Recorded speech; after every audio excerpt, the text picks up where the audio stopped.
Vëllezër dhe motra, të gjithë ju që e ndjeni veten të privilegjuar, të nderuar me ardhmën e muajit Ramazan.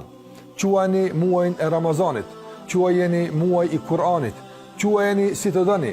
Disa nga dietarët e kanë quajtur edhe muaj i garës, disa të tjerë e kanë quajtur një muaj që i shëmbëllen një deti, që njeriu sa më thellë të zhytet, sa më i guximshëm që është të zhytet në fundin e këtij deti, aq më afër margaritarëve do të jetë.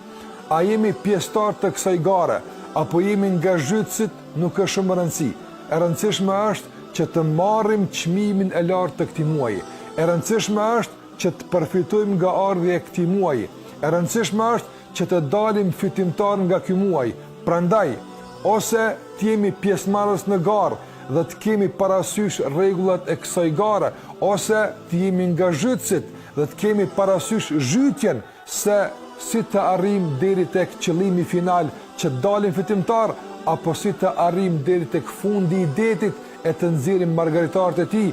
Kjo është ajo që duhet ta kemi parasysh. Mbi gjitha, vëllezër dhe motra, ajo që duhet ta dimë është se ky muaj me gjithë gjerësinë që e ka, me gjithë gjatësinë që e ka, me gjithë thellësinë që e ka, me gjitha vlera që i ka, e ka dhe fundin e tij. Fundi i tij është duke u ofruar, andaj çfarë ke përgatitur nga befasit e fundit të këtij muaji.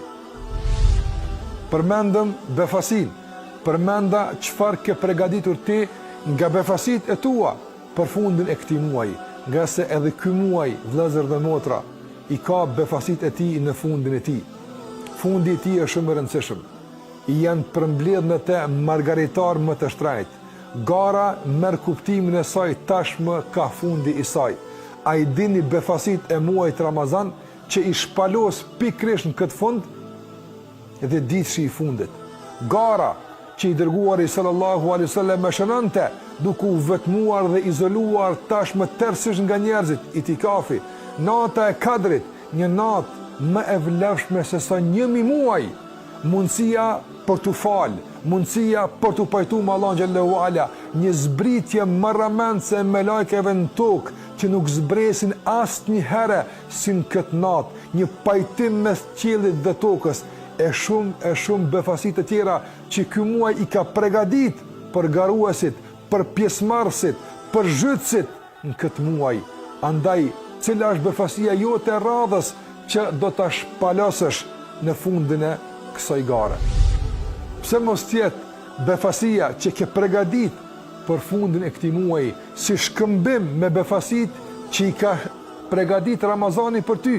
Pse mos tjetë kjo befasi një teube, një pendim i fuqishëm, kualitativ, cilësor, si asnjëherë më parë, ti gjynëzohesh Zotit të gjithësisë, ti përulesh atij, ti rrëfehesh për mëkatet e tua, ti japësh besën se më asnjëherë më nuk do të shkelesh në vijat e kuqe të fesë të tij.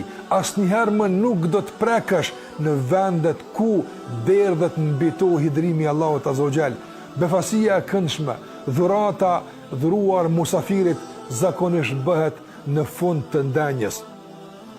Musafirin që kemi dashur, musafirin që kemi respektuar, musafirin që kemi nderuar, në shenjë respekti për te, kur ndahemi prej tij, kemi dhurata të posaçme për te.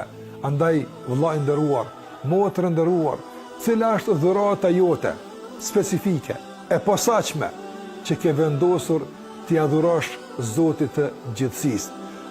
Musafiri do të shkon, Ramazani do të kalon.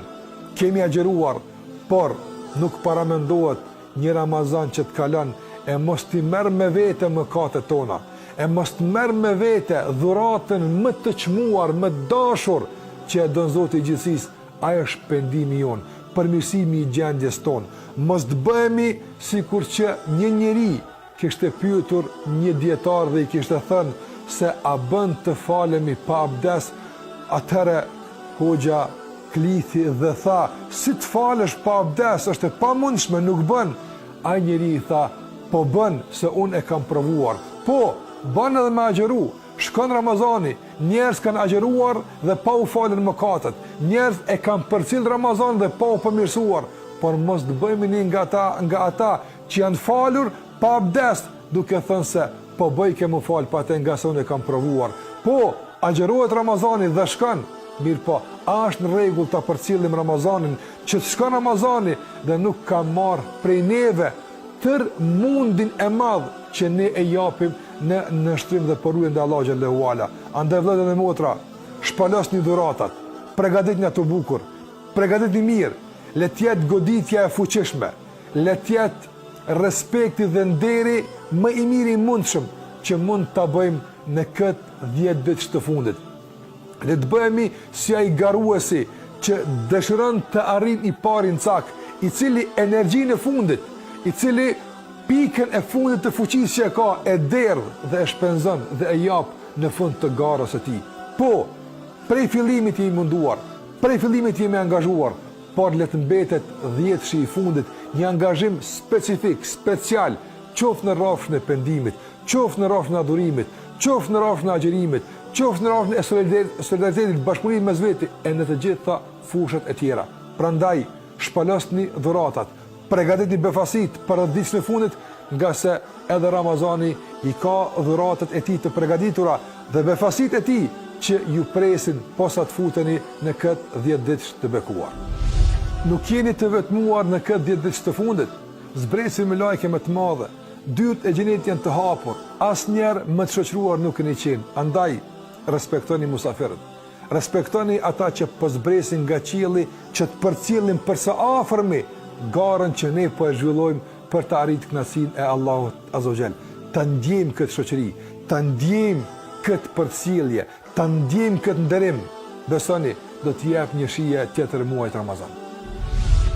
O ju garues, o ju zhytsa, cili do që të jeni, ju uroj garë të suksesshme, arritje të suksesshme në cakun final.